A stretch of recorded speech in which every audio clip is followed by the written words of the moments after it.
Vous êtes très nombreux à avoir un petit frère, un petit cousin, une nièce, un neveu qui s'inscrit en P1 l'an prochain.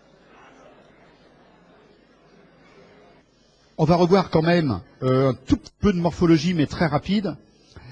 C'est un véritable cerveau et il va présenter exactement la même organisation, c'est-à-dire il va présenter un cortex, de la substance blanche profonde, des noyaux, les noyaux cérébelleux, et il va être en rapport avec le quatrième ventricule. Ceci vous signifie que vous êtes en présence d'une structure qui est vraiment un petit cerveau, un cervelet. Hein. Et en plus, la densité neuronale est extraordinaire, puisqu'on considère, vous verrez grâce aux cellules granulaires notamment, que près de 50% des neurones du cerveau, dans sa globalité, seraient situés dans le cervelet, pas loin de la moitié des neurones. D'autre part, lorsque on étudie le cervelet, c'est vrai qu'on l'étudie sur un plan très moteur, c'est vrai. Alors, il va agir, comme je vous l'ai rappelé ici rapidement, sur le mouvement volontaire, mais ça c'est important, c'est toute la coordination motrice, donc c'est très très important. Vous allez voir dans le syndrome cérébelleux comment le sujet est vraiment gêné par la régulation du timing des agonistes et des antagonistes, et donc il est vraiment gêné dans le mouvement volontaire. Mais en fait, vous verrez que un syndrome cérébelleux, ça va aussi entraîner un trouble du tonus et un trouble de l'équilibre, et ça on en aura le support anatomique, et bien sûr un rôle sur l'oculomotricité, puisqu'on verra le nystagmus qui est lié au syndrome cérébelleux. Mais en fait, il y a d'autres choses qui sûrement sont pas encore bien connues, et probablement un rôle cognitif au cervelet qui commence à être un peu connu, mais c'est un champ, disons, d'exploration actuellement. Voilà. Alors, rapidement, le cervelet est situé dans la fosse postérieure. Donc, je rappelle, bien sûr, la fosse postérieure ici, avec de l'os occipital, et puis un petit peu de temporal, la face postéro-supérieure, un petit peu de sphénoïde, ici, bon, c'est vrai, et surtout la tente du cervelet, qui limite en haut, la fosse postérieure. Bon. Ensuite, il a trois faces. Tout d'abord, une face supérieure. Ensuite, une face inférieure. Et enfin, tel qu'on le voit ici, la face antérieure. La face antérieure du cervelet. Celle qui est en rapport avec le tronc cérébral et donc entre les deux, le quatrième ventricule, entre le tronc cérébral et le cervelet. Comme on le voit ici d'ailleurs, vous avez là au bout de ma flèche le quatrième ventricule entre le plancher du pont et de la moelle allongée, enfin du bulbe, et puis le cervelet qui est en arrière, évidemment. Enfin, on avait vu ensemble qu'il était relié par trois paires de pédoncules cérébelleux, je ne vais pas rentrer dans le détail. Voici une coupe axiale qui vous démontre que ce cervelet, puisqu'on a le pont en avant, les pédoncules cérébelleux moyens de chaque côté, pédoncules cérébelleux moyens de chaque côté, et on voit ce cervelet qui présente du cortex, voilà le flocculus, là, ici, du cortex, on voit en gris, et de la substance blanche profonde, le cortex, et au milieu, vous voyez ici des noyaux, les noyaux cérébelleux. Donc nous serons amenés à décrire trois paires de noyaux, les noyaux fastigiaux, donc on va en avoir besoin tout à l'heure, c'est important, les noyaux interposés, qu'on appelle aussi globuleux et emboliformes, je vais les appeler interposés, et puis les noyaux dentelés. Trois paires de noyaux. La flèche noire que vous voyez ici vous montre en fait le noyau dentelé. Voilà, c'est le noyau dentelé à droite et à gauche. Ce sont les plus volumineux, les plus récents et les plus visibles. Les autres, en général, on ne les voit pas ou presque pas. Alors, lorsqu'on étudie ce cervelet, c'est comme un cerveau. C'est-à-dire qu'à la surface, il s'est tellement développé qu'il s'est plissé et qu'une grande partie du cervelet est cachée au fond des sillons. Simplement, au lieu d'avoir des circonvolutions comme dans le cerveau, ici on a des lamelles ou folioles, qui sont des lamelles cérébelleuses ou des folioles, donc lamelles. On voit très bien ces lamelles qui ont une orientation transversale. Orientation transversale. Donc tout à fait caractéristique, droite-gauche.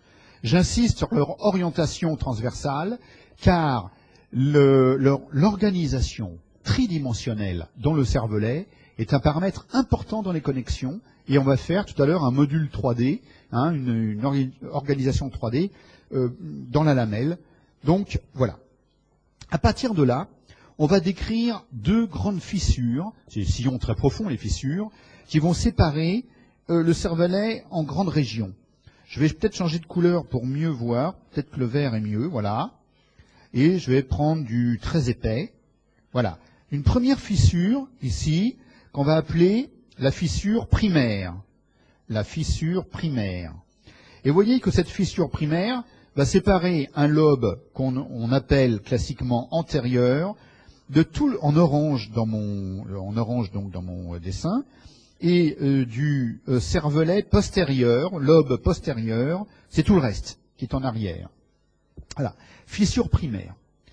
La deuxième fissure intéressante, c'est une fissure qui sépare, une fissure qui va séparer, en fait, toute une région. Donc j'ai découvert un petit bug qu'il va falloir corriger, parce que ça fait des... Ah voilà, c'est bon. Une fissure qui va séparer la partie violette là de mon dessin, et cette fissure, c'est la fissure postérolatérale. Fissure postérolatérale, qu'est-ce qu'elle fait?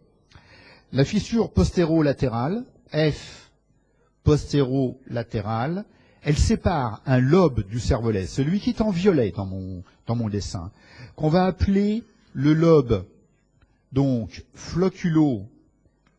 le lobe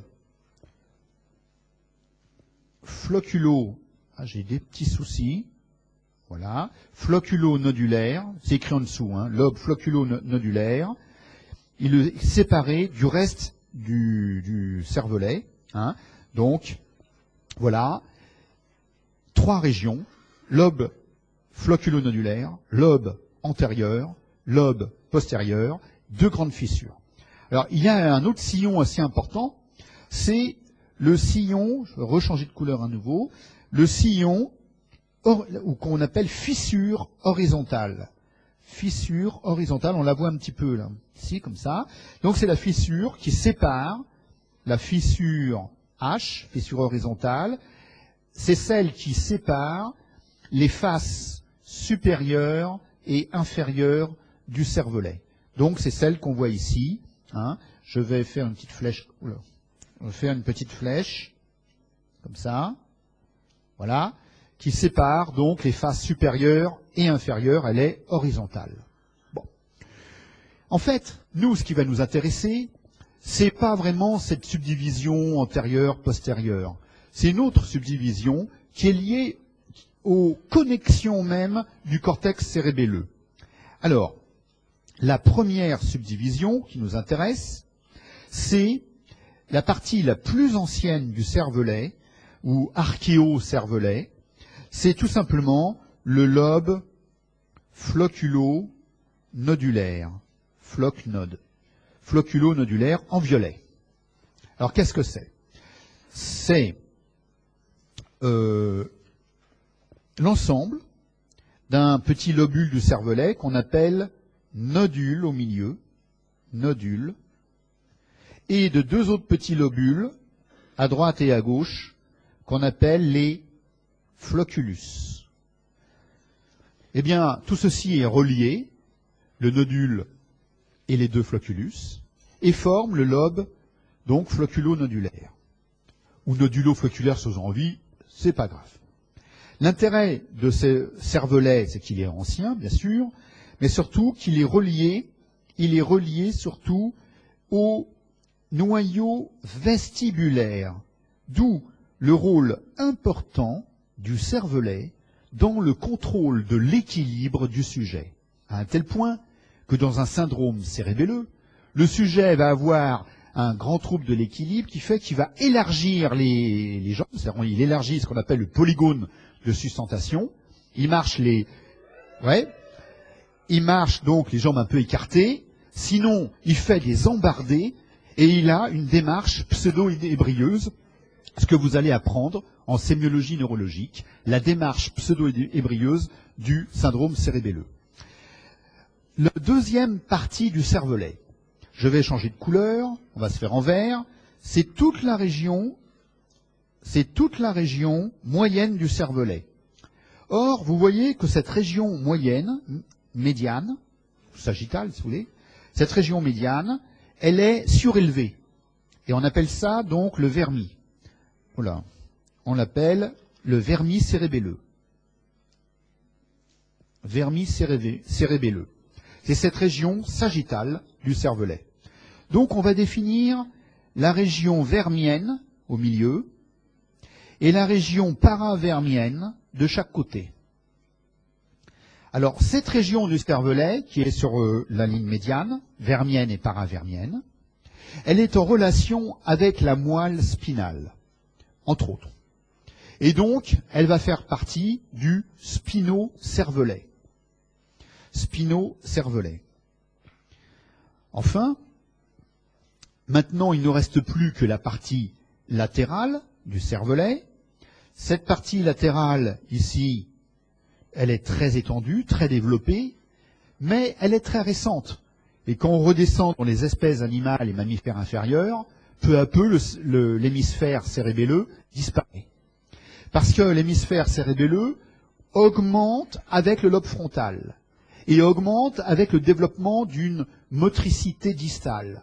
Donc plus on remonte vers l'homme, les primates évolués et puis l'homme, eh bien on a effectivement une grande dextérité manuelle et en même temps des contrôles cérébelleux qui se mettent en place et qui contrôlent le lobe frontal qui lui aussi s'est beaucoup développé. Ils se développent ensemble. Hein. Donc ce sont les hémisphères cérébelleux, ici, néocervelet, hémisphère cérébelleux. Voilà. Eh bien, le cours va être basé sur ces trois parties. On va étudier chacune séparément et voir que les connexions ne sont pas du tout les mêmes, évidemment. Donc les trois régions, c'est fait. Je vous ai montré les trois régions, pas de problème. Vermienne, paravermienne, hémisphérique. La seule chose qu'on peut rajouter, c'est que chaque région va se projeter sur des noyaux particuliers. Alors, par exemple, la région vermienne, elle se projette sur le noyau fastigial, noyau du faîte.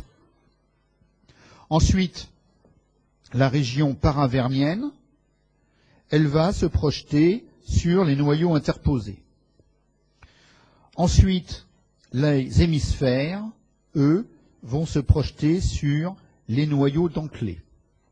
Donc, chaque région du cortex se projette sur un noyau précis.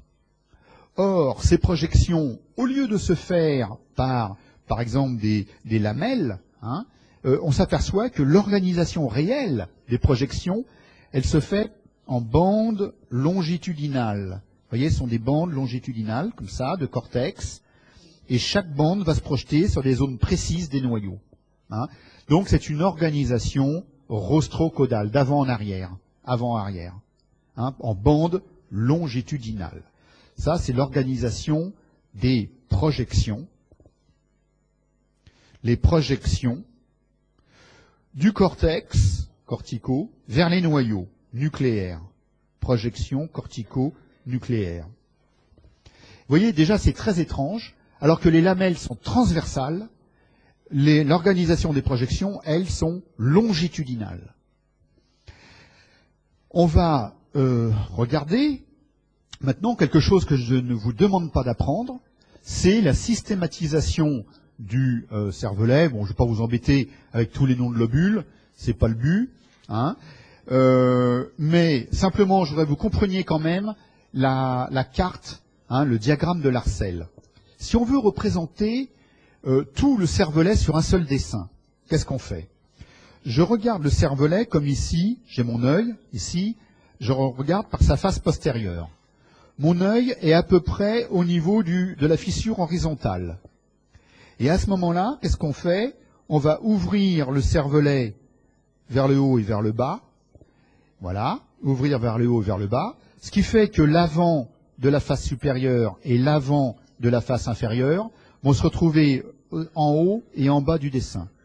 Donc ici, j'ai l'avant, j'ai encore l'avant de la face inférieure, l'avant de la face supérieure, et là, j'ai la fissure horizontale, cette fissure qui séparait la face supérieure de la face inférieure du cervelet. D'accord? Et vous avez du coup déroulé l'ensemble des lobules du cervelet. Donc vous voyez ici au milieu le vermis, V-E-R-M-I-S, le vermis cérébelleux, et puis vous voyez ensuite les hémisphères cérébelleux. Vous vous apercevez alors qu'il existe des lobules. Alors dans les lobules, il y a des lamelles, hein, évidemment. Là, on n'a pas mis les lamelles qui sont lobules. Alors, à chaque lobule du vermis cérébelleux, à chaque lobule va correspondre ici un lobule hémisphérique. Lobule vermien et lobule hémisphérique correspondant. Et ce tableau vous le montre. Ici, j'ai tous les lobules du vermis cérébelleux, les lobules vermiens, la lingula, etc. Tout ça, c'est les lobules du vermis, ceux qui sont ici, au milieu. Et là, on a tous les lobules correspondants sur l'hémisphère. Par exemple, le culmen communique avec le lobule quadrangulaire, vous voyez, etc. Hein, donc, voilà. Donc, c'est simplement pour comprendre ce schéma dans tous les livres, vous le trouverez. Dès qu'on parle du cervelet, on voit l'organisation des lobules du cervelet par le diagramme de Larsel en général. Alors, ça par contre c'est très important. Quelle est l'organisation générale du cervelet? Comment c'est connecté tout ça? Alors déjà, ce qu'il faut savoir, c'est que le cervelet, ici, une petite boîte comme ça, va recevoir des informations par le biais de noyaux. Donc, voilà, et là on a le cervelet. Et en général, après traitement, ce même noyau reçoit en retour un contrôle. C'est-à-dire que les structures sont branchées, enfin le cervelet est branché en shunt sur les structures qu'il contrôle. D'accord? Voilà. Donc c'est en shunt, hein, le noyau envoie une information sur le cervelet régule à ce moment-là l'activité du noyau. Bon. Alors regardons, la boîte qui est ici, c'est le cervelet.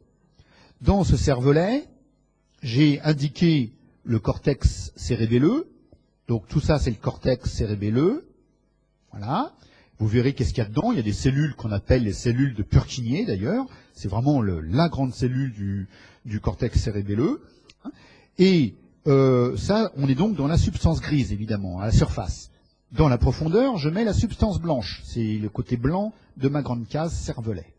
Du gris à la surface, du blanc en profondeur, et dans la substance blanche, les noyaux cérébelleux que nous avons déjà définis, c'est-à-dire le noyau fastigial, les noyaux interposés et les noyaux dentelés. Le schéma est très simple. Lorsqu'on étudie une connexion d'une structure, eh bien, le contrôle se fait en trois. C'est une chaîne de 3 neurones. Premier temps, c'est l'afférence. L'afférence. L'afférence, alors vous allez voir que les fibres qui rentrent dans le cervelet, qui viennent des noyaux périphériques, hein, différents noyaux, eh bien, on va les appeler surtout les fibres moussues. Donc, les fibres moussues. Ce sont toutes les afférences, les fibres moussues, toutes les afférences, par exemple le noyau vestibulaire qui envoie des infos, la moelle spinale qui envoie des infos, les noyaux du pont. Vous vous rappelez ceux qui forment les pédoncules cérébelleux moyens, là, toutes les fibres pontocérébelleuses, qui donnent donc ces afférences, etc. C'est les entrées, les afférences du cervelet. Ce sont des fibres moussues.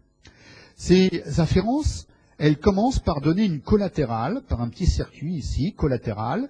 Elles vont exciter le noyau cérébelleux immédiatement. Là, il n'y a aucun délai synaptique, c'est immédiat, dès que ça rentre, ça stimule. Ensuite, vous avez les fibres moussues qui continuent leur trajet et qui atteignent leur cible, parce que la cible finale, c'est quand même le cortex. Et là, la fibre moussue, donc l'afférence, c'est le premier temps, hein, on avait vu, c'est la première phase, excite donc le cortex et donc va exciter la cellule de Purkinje. La deuxième phase maintenant, c'est la cellule de Purkinje qui inhibe ici le noyau. Donc c'est ce qu'on appelle une projection cortico, on l'a vu tout à l'heure, nucléaire. Le cortex inhibe un noyau. Donc, 1, les afférences excitent le cortex, c'est la première phase. 2, le cortex inhibe un noyau. Alors, vous vous rappelez le vermis inhibe le noyau fastigial, l'hémisphère, cortex hémisphérique inhibe le noyau dentelé, etc. C'est organisé en bandes, évidemment. Donc, on en reparlera tout à l'heure. Ça, c'est le deuxième temps. Ce sont des projections corticonucléaires et elles sont inhibitrices. Le noyau a déjà subi une excitation immédiate, puis après un délai synaptique, parce que là il y a le temps que ça passe, il reçoit une inhibition de la cellule de Purkinje. Enfin, on arrive au troisième temps. Le noyau répond. Donc le noyau répond, et ce sont les efférences du cervelet. Elles sont presque toutes issues des noyaux cérébelleux. Je dis presque, vous allez voir pourquoi. Et ces efférences, elles empruntent tout simplement le pédoncule cérébelleux supérieur. Je rappelle d'ailleurs que le pédoncule cérébelleux supérieur croise la ligne médiane au niveau du mésencéphale. Alors là, on va faire un petit mot là-dessus, puisque c'est tout à fait important. Donc, je vais prendre un petit tableau, et on va regarder le tronc cérébral ici, le cervelet avec ses hémisphères, comme ça, et puis le cervelet, voilà, le tronc cérébral, et à la limite on pourrait même mettre le cortex, là-haut, et la ligne médiane, comme ça, pour séparer, hein, droite-gauche. Donc, on a vu que les sorties du cervelet passaient par le pédoncule cérébelleux supérieur, et vont croiser la ligne médiane. Et en fait, qu'est-ce qu'elles vont faire? Elles vont influencer le cortex moteur. Or, ce cortex moteur, il va être à l'origine de voies descendantes, et ces voies descendantes, bon, je vais peut-être les faire ici, ce sera mieux, et ces voies descendantes, vous vous rappelez, qu'est-ce qu'elles faisaient? Elles croisent la ligne médiane, hein, c'est la voie pyramidale, et donc, voilà, on s'aperçoit que quand on a une lésion du cervelet, eh bien, on va avoir un syndrome cérébelleux, un contrôle cérébelleux sur les voies de la motricité qui est perturbé du même côté, et donc un syndrome cérébelleux est toujours homolatéral. Parce que les sorties croisent, et ensuite, elles influencent les grandes voies de la motricité qui recroisent. Double croisement des efférences, hein, enfin du système. Croisement du pédoncule cérébelleux, croisement des voies motrices cibles, et un syndrome cérébelleux est donc homolatéral. D'accord? Donc ça, c'est quelque chose, effectivement, d'important. Ça va? Je suis passé de l'autre côté, ça c'est le pédoncule cérébelleux supérieur. Là, on a un noyau cérébelleux, qui donne la sortie. Noyau cérébelleux. Pédoncule, décussation dans le mésencéphale. On croise la ligne médiane, on monte.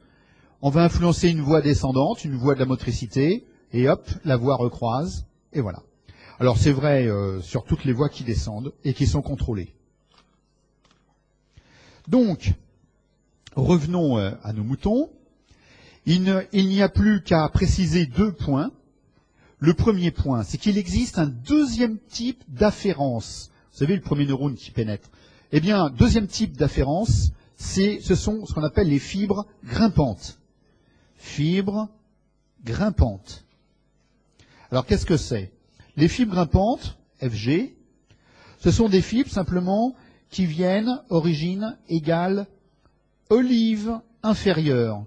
Ce sont celles qui viennent de l'olive inférieure. Et alors là, c'est un jeu de fibres extrêmement différent, puisque le rôle de ces fibres, c'est de contrôler la réponse du cortex cérébelleux. Hein? Donc, on va le voir tout à l'heure pourquoi. Donc, les vraies afférences, c'est les fibres moussues, et les fibres grimpantes, elles font partie de systèmes qui règlent le gain du cervelet, la réponse du cervelet aux fibres moussues. D'accord? Qui sont les vraies entrées. Et puis, je vous ai mis à part le noyau 8, le noyau vestibulaire, parce qu'en fait, étonnamment, on a le nerf, d'abord le nerf 8 qui peut attaquer directement le cortex, hein, les fibres du nerf qui arrivent au cortex, c'est tout à fait exceptionnel, parce que normalement c'est un nerf périphérique, le 8, hein, il n'a pas à rentrer dans le système nerveux comme ça, jusqu'au cortex, mais comme c'est un système très ancien, très archaïque, c'est ce qui se passe, il y a quelques fibres primaires, directes, qui vont du 8, hein, mais le nerf 8, qui arrive directement. Et à ce moment-là, on voit que le cortex cérébelleux, lui, se reprojette en retour sur le noyau vestibulaire. Le noyau vestibulaire n'est pas un noyau du cervelet, il est dans le tronc cérébral, hein, mais c'est une cible quand même du cortex. C'est pour ça que certains disent que le noyau vestibulaire, il se rapproche un peu d'un noyau cérébelleux, en quelque sorte, tellement les connexions sont fortes avec le cortex. Voilà l'essentiel, et ces 3 temps essentiels. 1, les afférences. 2, les projections cortex-noyau. 3, les sorties du noyau. Et maintenant, on va regarder pour les 3 composantes du cervelet. Ah, avant. Un mot sur le cortex cérébelleux. Alors, le cortex cérébelleux, on va définir 3 couches au cortex cérébelleux, comme ce dessin vous l'indique. D'ailleurs, je pense que ce dessin, vous devez l'avoir, normalement, hein, dans la page 52 du poly. Donc, comme ça, ça vous aidera. Et vous voyez que c'est comme un sandwich, un petit peu un sandwich au jambon. Très radin, le sandwich. Puisque la partie centrale, la couche centrale, 3 couches, hein, le jambon du sandwich, si vous voulez, c'est la couche des cellules de Purkinje. Cellules de Purkinje. C'est vraiment la cellule élémentaire, hein, la cellule fondamentale du cortex cérébelleux. Ici, vous avez 2 lamelles cérébelleuses. Une première lamelle ici, une deuxième lamelle là, et vous voyez le sillon entre les 2 lamelles. Il est clair que les lamelles qui vont de droite-gauche, transversales, hein, vous vous rappelez, sur le cortex, elles sont transversales, les lamelles, eh bien, le grand axe de la lamelle, il est là. Voilà, ça c'est le grand axe de la lamelle, droite-gauche. Vous vous rappelez, la vue supérieure du cervelet, avec toutes les lamelles horizontales, transversales. Bon. Eh bien, j'ai donc 2 coupes, un plan qui est dans l'axe de la lamelle, et un plan qui est perpendiculaire à la lamelle. Perpendiculaire à la lamelle, d'accord? Bon, ça c'est important, parce qu'on en a besoin. Donc, la première couche des cellules de Purkinje. Ces cellules de Purkinje donnent un réseau, une arborisation dendrites dans la couche supérieure. Cette couche supérieure, elle va s'appeler couche moléculaire. Et vous voyez que l'arborisation dendritique, donc arborisation de dendrites, les cellules de Purkinje, l'arborisation dendritique est perpendiculaire à la lamelle.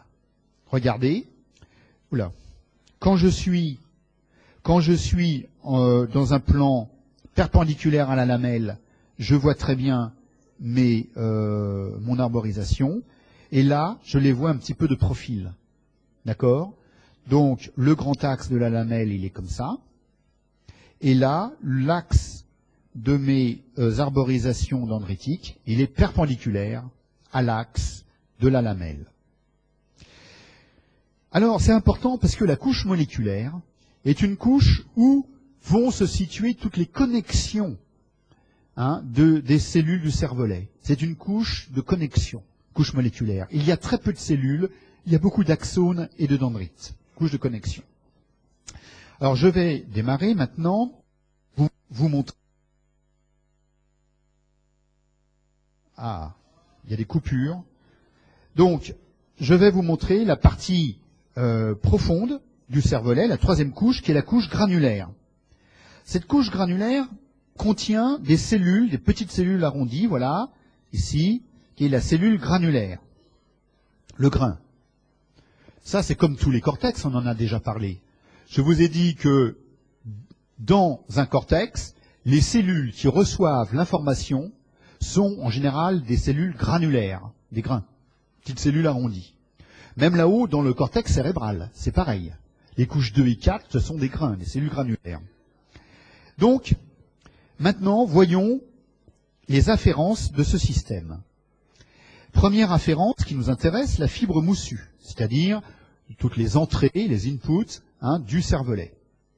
Ces fibres moussues, qui viennent donc de partout sauf de l'olive, ces fibres moussues vont contacter les grains, synapses avec les grains.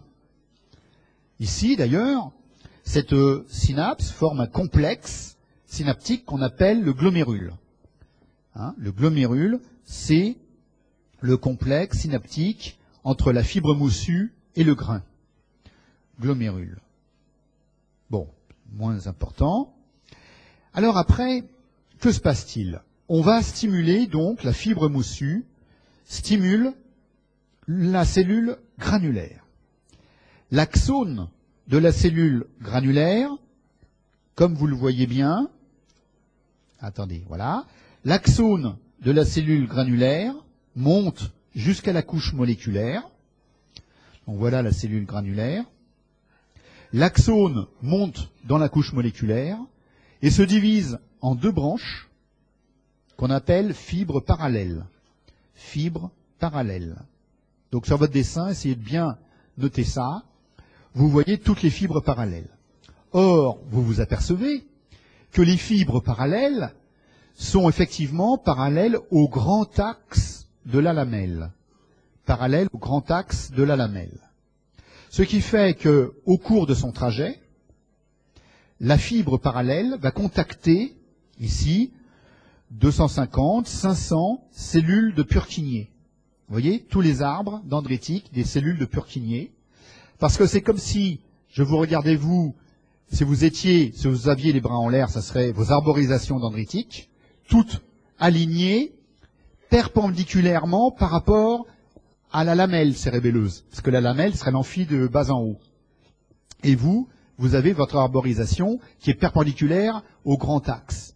Et à ce moment-là, il y a des fils, des fibres parallèles qui arrivent et qui vont traverser l'amphi du bas vers le haut et donc qui vont enfiler comme ça toutes les arborisations dendritiques et contacter les arborisations dendritiques qui sont les unes derrière les autres parallèles. Voilà. Donc c'est ce qui se passe exactement dans ce schéma. Ça veut dire que la disposition 3D est très importante ici. Vous avez une excitation d'une ligne de cellules de Purkinje. D'accord? Mais cette excitation, elle est faible, puisque au passage, elle ne fait qu'une ou deux synapses, puis elle va à la cellule suivante. Donc ces excitations ne sont pas suffisantes à elles seules. Il faut une sommation temporelle et une sommation spatiale pour entraîner une véritable dépolarisation de la cellule de Purkinje. Voilà pour les fibres moussues. Les fibres moussues, elles arrivent en bas, elles stimulent le système des fibres parallèles et ça excite, localement, potentiels locaux, ça va exciter une ligne de cellules de Purkinje. Voyons maintenant la fibre grimpante. Alors la fibre grimpante, elle est très différente, puisque non seulement elle vient de l'olive inférieure, mais regardez ce qu'elle fait, elle va atteindre directement une ou quelques-unes, c'est une à 3, 4, donc une cellule de Purkinje. Donc la fibre monte, elle va vers cette cellule de Purkinje, et là, elle va s'arboriser sur les dendrites, et elle va fournir de très nombreuses synapses, 200, 300 synapses sur la même cellule de Purkinje. Donc c'est une différence fantastique. C'est que cette fois-ci, la grimpante, elle ne cible qu'une ou deux cellules de Purkinje, au lieu de 300, 500. Mais au lieu de faire qu'une ou deux synapses, elle en fait 250, 300 synapses. sur cette cellule de Purkinje. La conséquence, c'est que lorsque la fibre grimpante, ici, excite une cellule de Purkinje, avec ses 300 synapses sur la même cellule de Purkinje, au lieu d'avoir un potentiel d'action tout à fait classique, comme ça, un potentiel simple, ce qui est le cas des petits contacts synaptiques des fibres moussues, eh bien ici, les 300 synapses sur la même cellule de Purkinje va entraîner une excitation complexe. Voilà, bon, j'ai un peu exagéré, hein. Donc ce qu'on appelle des complex spikes, donc des spikes, des potentiels d'action complexes, multiples, très amples et multiples. Et surtout, la cellule, après, va se retrouver dans une période réfractaire où elle ne répond plus aux fibres moussues. Donc quand une fibre grimpante excite une cellule de Purkinje, enfin excite le cortex, bah, les fibres moussues qui normalement, les vraies afférences en fait, hein, qui devraient exciter, c'est une ligne donnée de cellules de Purkinje, eh bien les fibres moussues ne peuvent plus exciter. Hein. Cette région du cortex, qui est contrôlée par la fibre grimpante, ne répond plus aux fibres moussues. Donc vous voyez que l'action des fibres grimpantes va permettre de sélectionner des zones dans le cortex qui peuvent répondre ou ne pas répondre aux fibres moussues. C'est le gain, la réponse, le gain donc du cortex qui est en jeu. Voilà.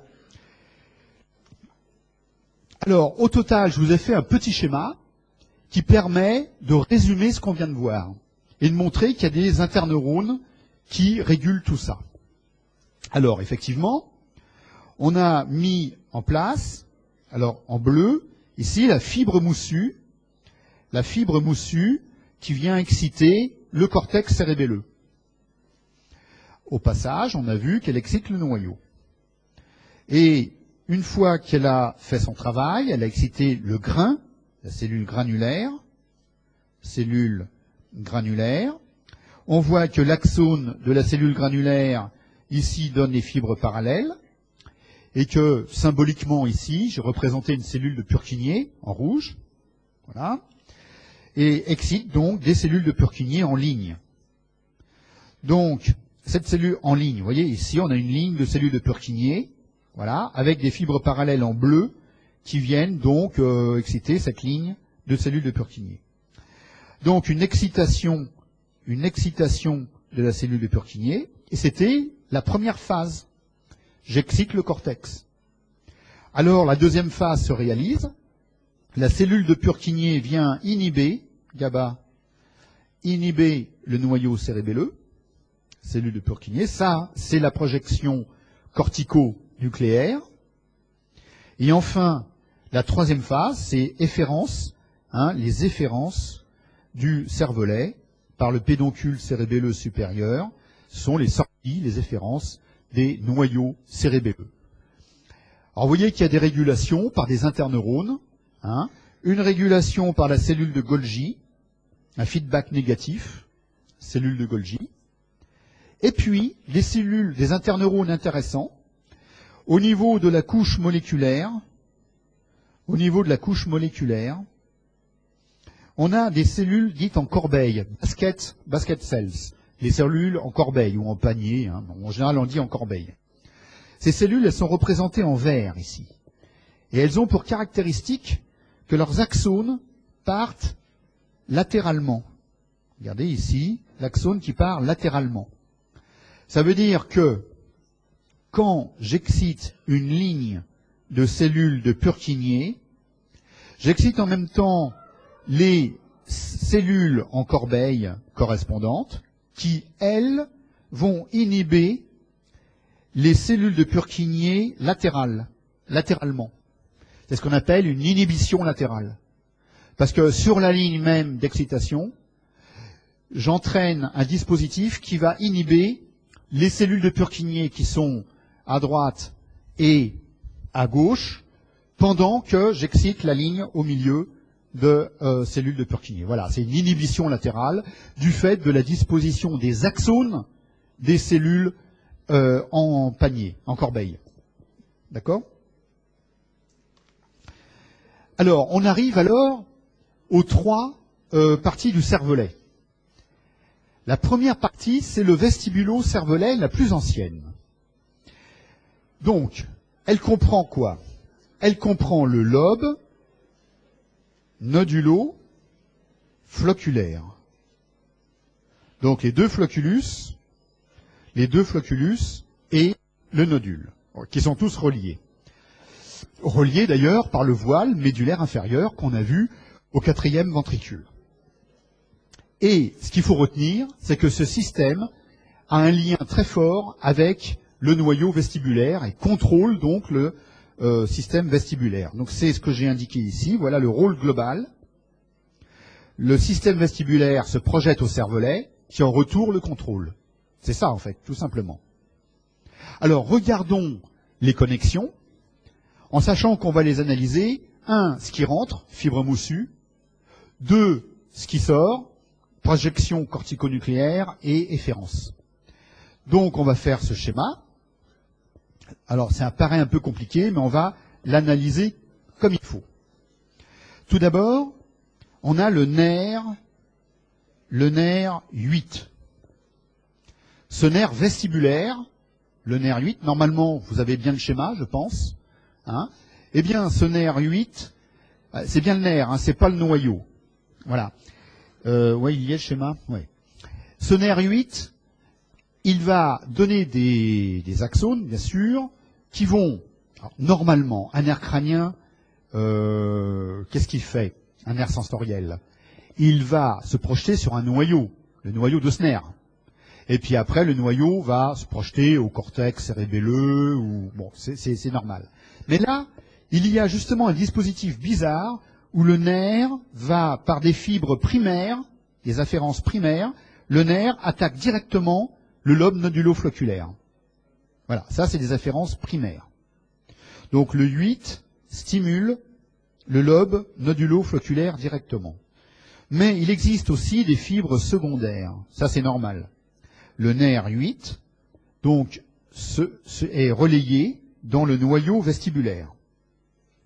Et le noyau vestibulaire, c'est lui qui va fournir les projections au lobe nodulo-flocculaire. Voilà, ça c'est logique. Ok?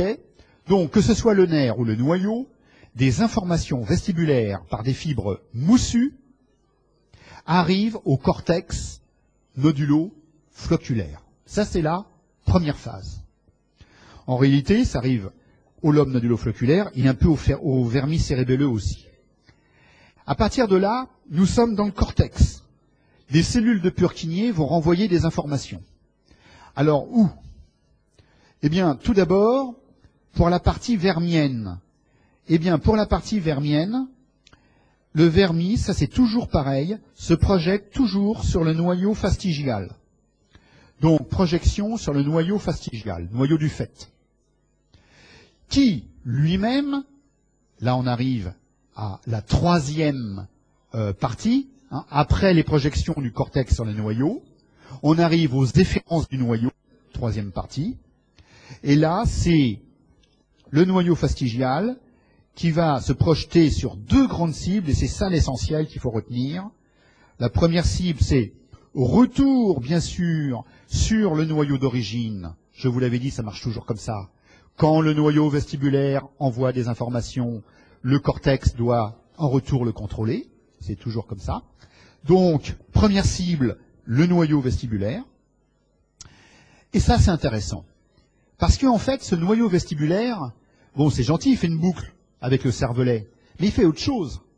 Il est à l'origine de voies qui contrôlent la moelle spinale, entre autres, et qui sont les voies vestibulo-spinales, telles qu'on la voit en rouge ici, regardez.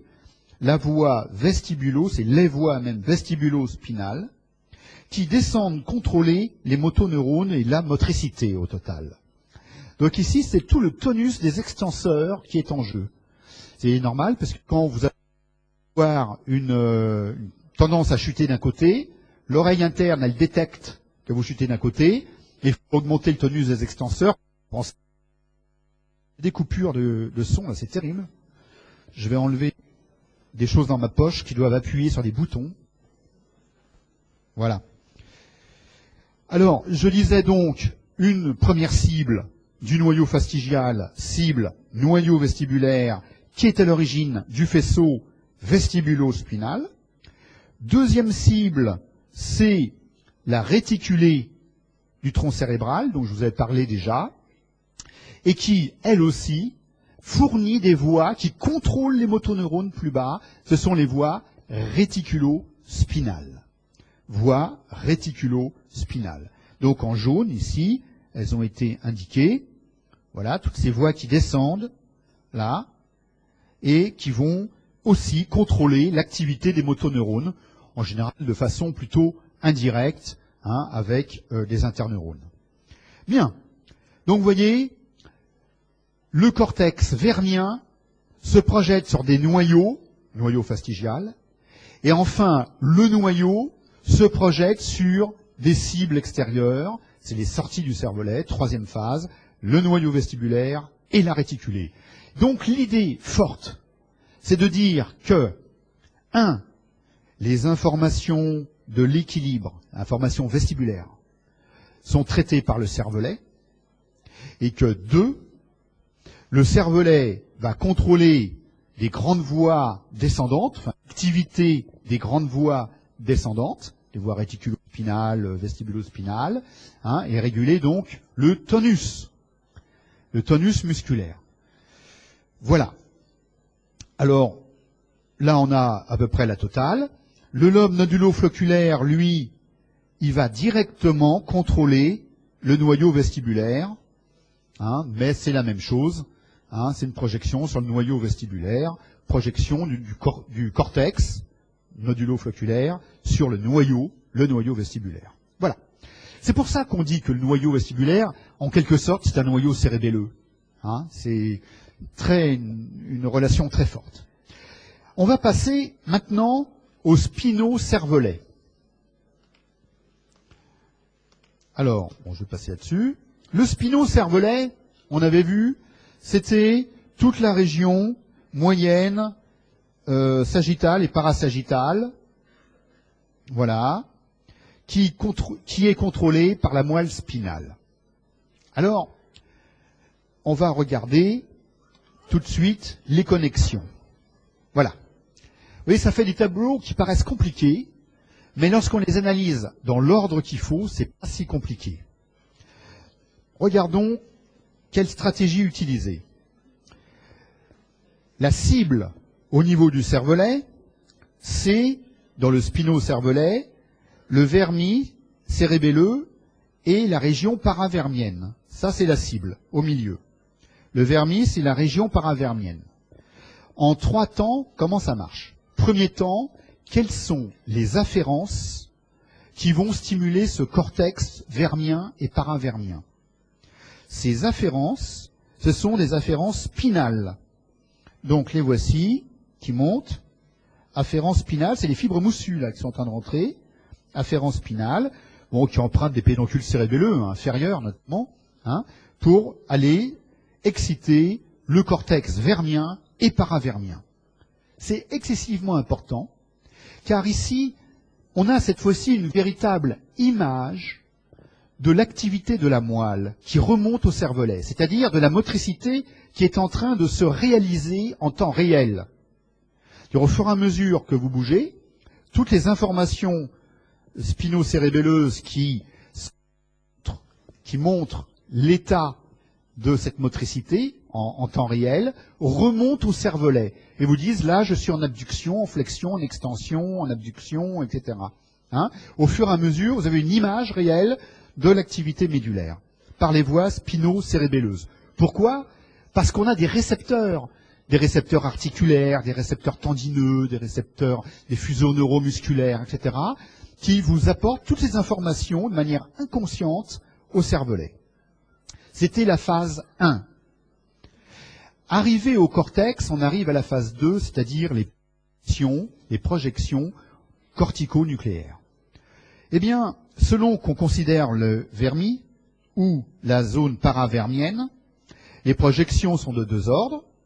Le vermis cérébelleux se projette sur le noyau fastigial. Voilà la première projection cortico-nucléaire. Or, ici, on retombe exactement sur le même schéma que tout à l'heure, c'est-à-dire que le noyau fastigial ici, il est en relation avec la réticulée et le noyau vestibulaire, donc c'est comme tout à l'heure. Là, on est en train d'influencer les grandes voies descendantes, vestibulo-spinales et réticulo-spinales. C'est normal puisqu'il y a un recouvrement des projections du vermis sur le vermis. Donc c'est les mêmes projections. Ce qui est intéressant, c'est de voir la deuxième projection cortico-nucléaire. La deuxième projection cortico-nucléaire, c'est la région paravermienne, droite-gauche, qui se projette sur le noyau interposé. Noyau interposé. Or là, on arrive alors à partir du noyau à la troisième phase, les sorties du cervelet à partir des noyaux. Eh bien, on s'aperçoit que les noyaux interposés, eux, ont deux grandes cibles. La première cible,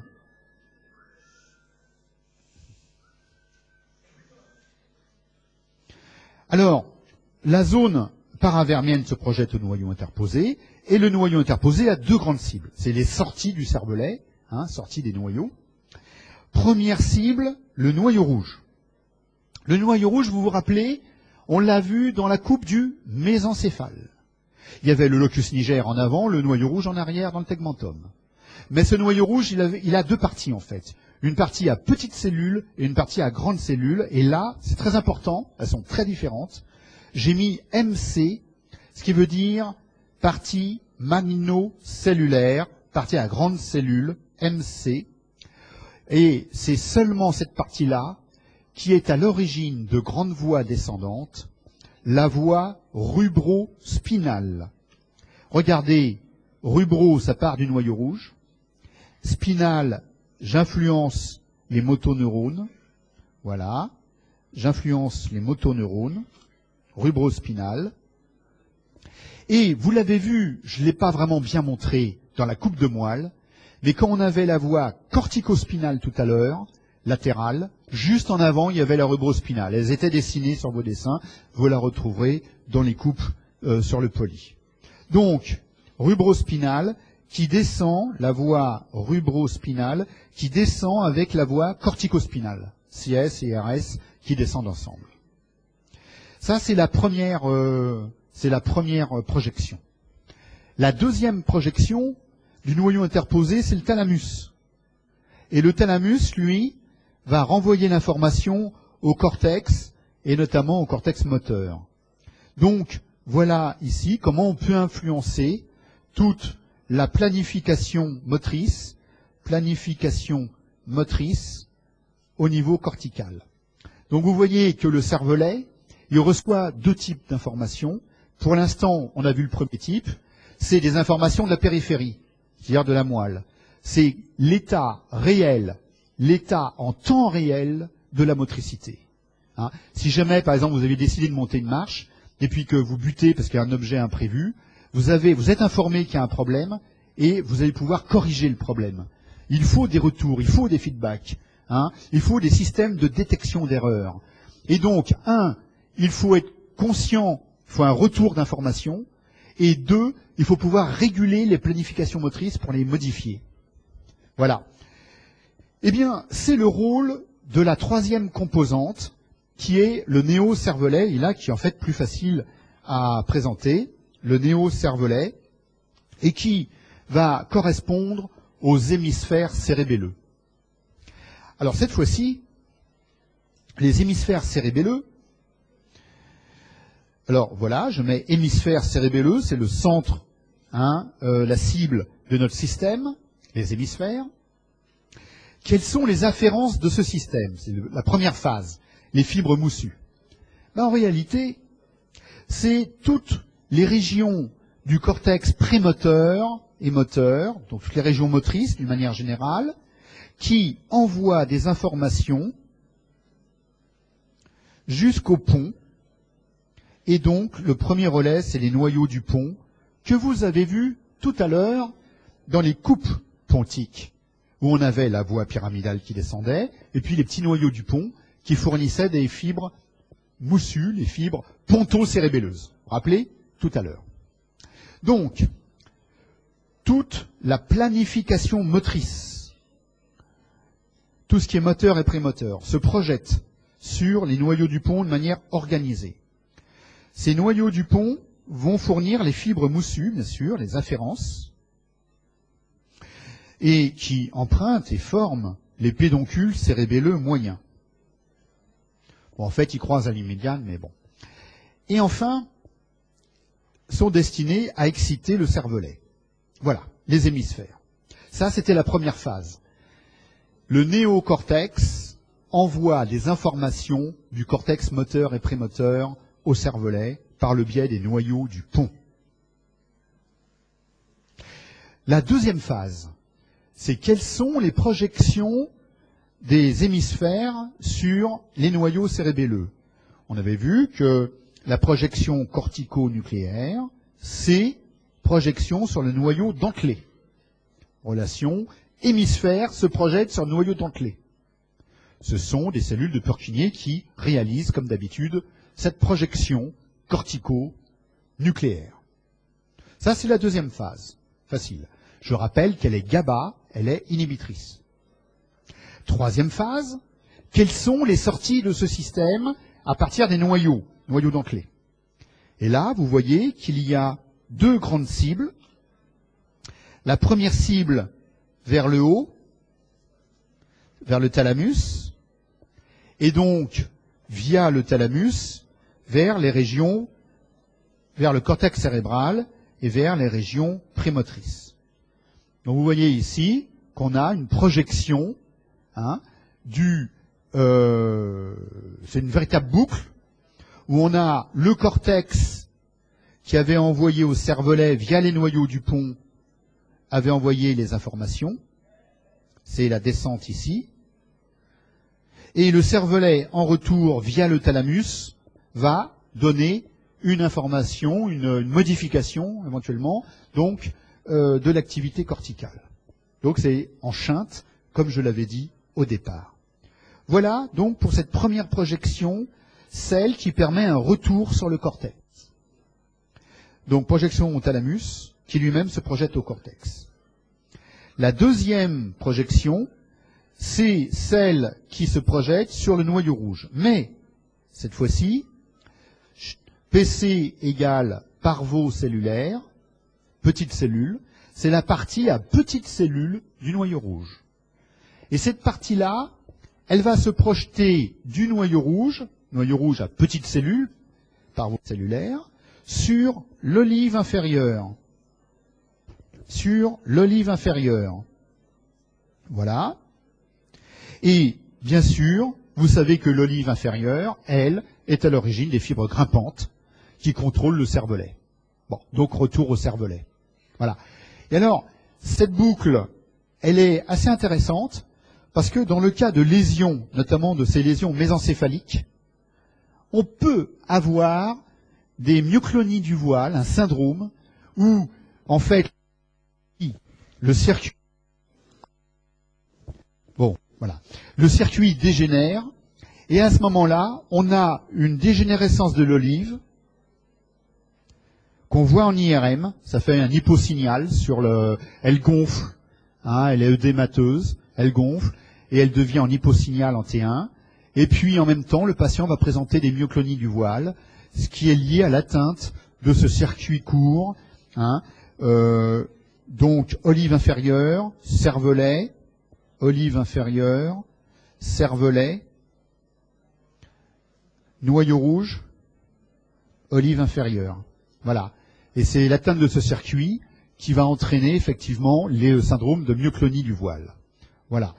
Eh bien, ceci nous a permis d'avoir une vision globale du cervelet. Vous voyez, c'est assez complexe, et d'ouvrir un peu le débat en disant, bon, ça, c'est les contrôles moteurs, il y a beaucoup plus de contrôles, et le cervelet, non seulement a un rôle dans l'apprentissage moteur, donc c'est intéressant, apprentissage moteur, mais aussi un rôle cognitif tout à fait probable. Eh bien, devant autant de sifflements de succès, je vais effectivement faire une petite pause.